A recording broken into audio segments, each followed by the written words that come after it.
નમસ્કાર દોસ્તો, હું છું ગોપાલ ઇટાલિયા. સમાજમાંથી જ્યારે આપણને માન સન્માન મળે, પદ મળે, પ્રતિષ્ઠા મળે, સમાજના દિલમાં સ્થાન મળે અને એટલું બધું માન સન્માન મળ્યા પછી પણ માણસ જ્યારે છેલ્લી કક્ષાએ જઈને બેસે ત્યારે એને સેલિબ્રિટી કહેવાય. આવા જ ગુજરાતના એક સેલિબ્રિટીએ હમણાં વિડીયો બનાવ્યો અને એવું કીધું કે સ્માર્ટ મીટર લગાવો, અફવામાં આવશો નહીં, ગેરસમજણ ફેલાવશો નહીં, વગેરે વગેરે વાત આ સેલિબ્રિટીએ કીધી. હવે સ્માર્ટ મીટર સારું છે કે ખરાબ છે, ફાયદો છે કે નુકસાન છે, એની ઉપર આજે કોઈ ચર્ચા કરવી નથી. પણ જે સેલિબ્રિટીઓ સમાજને નૈતિકતાનું, સમાજને ધર્મનું, સંસ્કૃતિનું, સંસ્કારનું જૂઠું, ભ્રામક અને બનાવટી જ્ઞાન આપે છે, એવા સેલિબ્રિટીઓને એક સંદેશ આપવો છે કે ભાઈ, ધર્મના હજારો પુસ્તકો છે, વેદો, પુરાણો, ઉપનિષદો, અલગ અલગ ધર્મના અલગ અલગ ગ્રંથોને એટલું બધું વિશાળ નોલેજ છે કે કોઈ ક્યારેય એને પામી શકવાનું નથી. એટલે ઈશ્વરે એક નાનકડો એવો સિદ્ધાંત બનાવ્યો છે, ધર્મનો સિદ્ધાંત, સમાજનો સિદ્ધાંત. એ સિદ્ધાંત એમ કહે છે કે ઈશ્વરે, પ્રકૃતિએ, સમાજે જો તમને બળ અને બુદ્ધિ આપ્યું હોય, કોઈ શક્તિ આપી હોય, બોલવાની, લખવાની, અવાજ ઉઠાવવાની, વિચારવાની, કે 2 પૈસા ખિસ્સામાં હોય એ પૈસાની કોઈ શક્તિ તમને જો ઈશ્વરે, કુદરતે આપી હોય, તો એ શક્તિનો ઉપયોગ ગરીબ માણસ માટે, લાચાર માણસ માટે, જેની પાસે એ શક્તિ નથી એના માટે કરજો. તમારા ખિસ્સામાં રૂપિયા હોય તો એ રૂપિયા ગરીબ માટે વાપરજો. તમારા કાંડામાં તાકાત હોય તો એ તાકાત જેના કાંડામાં બળ ન હોય એવા લાચાર માણસ માટે વાપરજો. તમારી અંદર દિમાગ હોય તો એક આમ માણસ, સામાન્ય માણસ માટે તમારું દિમાગ વાપરજો. રૂપિયાવાળા માટે તો રૂપિયા કોઈ પણ વાપરી શકે. એટલે ધર્મનો આવો સિમ્પલ, સાદો, સહજ સિદ્ધાંત જે સમજી નથી શક્યા એવા સેલિબ્રિટીઓ આપણને જ્ઞાન આપવા નીકળ્યા છે. સરકારની તરફેણ શું કામ? સરકાર પાસે જોઈએ એટલું ધન છે, સરકાર પાસે જોઈએ એટલું માણસો છે, સરકાર પાસે જોઈએ એટલા એન્જિનિયરો છે, સરકાર પાસે જોઈએ એટલી પોલીસ છે, જેલ છે, કોર્ટ છે, કચેરી છે, ગુંડાઓ છે, બધું જ છે. જેની પાસે આ સમાજની તમામ તાકાત છે એની તરફેણમાં ન ઉભા રહ્યો તો વાંધો નથી, એ ખોટું નથી. પણ જેની પાસે કશું જ નથી, ભગવાને આપેલા હાથ, પગ ને મોઢા સિવાય જેની પાસે કંઈ નથી, એવા લાચાર માણસની બાજુમાં જો તમે નથી ઉભા રહેતા તો તમે અધમ કામ કરો છો, પાપ કરો છો, અધર્મ કરો છો. જેની પાસે, અને મહાભારતના યુદ્ધમાં ભગવાન શ્રી કૃષ્ણએ કોનો પક્ષ લીધો? જેની પાસે અક્ષોહિણી સેના હતી, જેની પાસે ધુરંધરો હતા, ભીષ્મ જેવા, કર્ણ જેવા, જેની પાસે બાણાવળીઓ હતા શ્રેષ્ઠ, એવા કૌરવોનો પક્ષ લીધો કે જેની પાસે કશું જ નહોતું એવા પાંડવોનો પક્ષ લીધો? ઈશ્વરે શક્તિશાળીનો પક્ષ નથી લીધો, નિર્બળનો પક્ષ લીધો છે. ઈશ્વરે સત્યનો પક્ષ લીધો છે. તો સમાજ જેને માન સન્માન આપે પછી જે છેલ્લી કક્ષાએ જઈને બેસે એવા સેલિબ્રિટીઓને વિનંતી છે કે ધર્મનું કે સંસ્કૃતિનું સાચું જ્ઞાન આપવાની તો તમારી ઓકાત નથી, પણ કમસે કમ સરકારે અને અમારે શું કરવું એમાં વચ્ચે તમે ખોટે ખોટા ના પડો. અમે જોઈ લઈશું સરકારનું શું છે અને અમારું શું છે.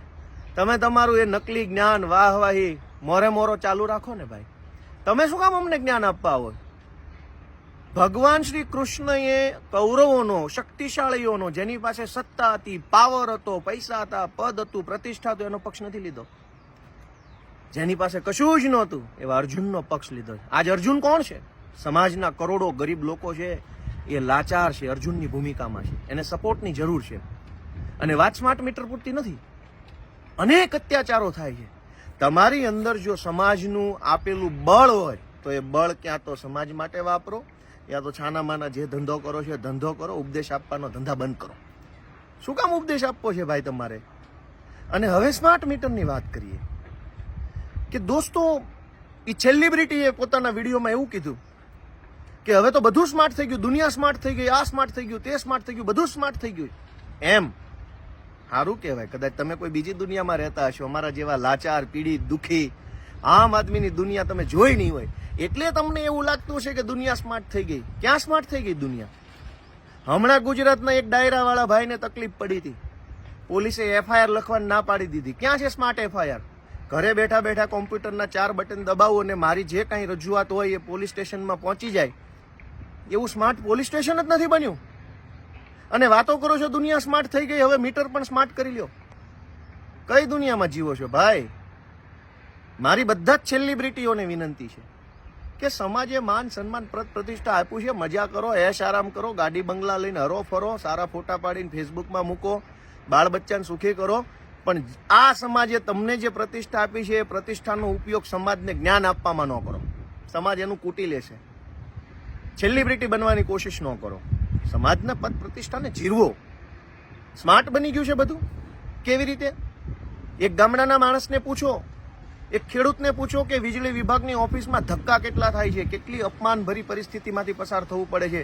એક નવું લાઇટનું કનેક્શન લેવા માટે વાવાઝોડામાં કે બીજી ત્રીજી રીતે કનેક્શન તૂટી ગયું હોય તો એનો જોઈનિંગ કરાવવાની અરજીઓ આપીને થાકી જઈએ, કામ નથી થતું. ગામની અંદર એક રોડ બનાવડાવવાનો હોય, કામ નથી થતું. હાથ જોડીને માણસ થાકી જાય છે, લાચારી કરે છે. એટલા હાથ તો કદાચ પોતાના પરિવારના વડીલોને નહીં જોડવા પડતા હોય જેટલા હાથ આપણે અધિકારીઓને જોડવા પડે. ક્યાં છે સ્માર્ટ વ્યવસ્થા? મામલતદાર ઓફિસોમાં સ્માર્ટલી કામ નથી થતું, ગ્રામ પંચાયતોમાં સ્માર્ટ કામ નથી થતું, સસ્તા અનાજની દુકાનોની અંદર લૂંટફાટ ચાલે છે, વીજળી વિભાગની અંદર ખેડૂતોને અન્યાય થઈ રહ્યો છે, નગરપાલિકાનું નામ લેવાય એવું નથી. અને સેલિબ્રિટીઓ એવા ઉપદેશ આપે છે કે દુનિયા સ્માર્ટ થઈ ગઈ. ભાઈ તમે કોઈ અલગ દુનિયામાં જીવતા હશો, તમારી દુનિયા સ્માર્ટ હશે. અમારા લાચારની પીડા ઉપર પાટા મારવાના ધંધા શું કામ કરો છો? મીટર સારું હશે તો અમે એન્જોય કરીશું, મજા કરીશું, બહુ સરસ, થેન્ક યુ. અને નહીં સારું હોય તો વિરોધ કરીશું. કોણ છો ભાઈ તમે જ્ઞાન આપવા વાળા? જ્ઞાન આપવાની શું તમને પદવી મળી છે? આ સમાજે પ્રેમ આપ્યો છે એટલે તમે સેલિબ્રિટી બન્યા છો. કશું સ્માર્ટ નથી બન્યું. અને બધું સ્માર્ટ બની ગયું હોય એવો દાવો હોય. મંત્રી કેમ ડફોળ છે? મંત્રી તો 8 પાસ ને 4 પાસ ને 5 પાસ ને એવા છે. તો જાઓ પેલા તમે જેની દલાલી ને તમે જેનું સમર્થન કરો એને સ્માર્ટ બનાવો પેલા, પછી અમારા મીટર સ્માર્ટ નાખજો. મંત્રી ડફોળ અને મીટર સ્માર્ટ, એ કેવી રીતે ચાલશે? એટલે ફરી એક વખત હું યાદ કરાવું, ધર્મનો સિદ્ધાંત, સંસ્કૃતિનો સિદ્ધાંત, આપણી પરંપરાનો સિદ્ધાંત કે નબળાની પડખે ઊભું રહેવું, અસક્ષમ હોય એની પડખે ઊભું રહેવું, અશક્ત હોય એની પડખે ઊભું રહેવું, દુર્બળની પડખે ઊભું રહેવું, લાચારની પડખે ઊભું રહેવું, જેને જરૂર હોય એની પડખે ઊભું રહેવું, જે મહાશક્તિશાળી હોય, જેની પાસે તમામ તાકાત હોય, એના પછવાડામાં ઘૂસવાની કોઈ મહાનતા નથી. એ ધર્મ નથી, એ સમાજ સંસ્કૃતિનું કામ નથી, એ ધર્મનું કામ નથી, એ તો દલાલી છે. એટલે દલાલી બંધ કરો. ઊભા રહેવાય તો દુર્બળ, નબળા, લાચાર, પીડિતની સાથે ઊભા રહ્યો. ન ઊભું રહી શકાય તો જે કાંઈ તમને મળ્યું છે એ વાપરો, મજા કરો, DSLR કેમેરાથી ફોટા પાડો, પણ ગામને ઉપદેશ આપવાનું બંધ કરો. એવી અભ્યર્થના સાથે જય જય ગરવી ગુજરાત.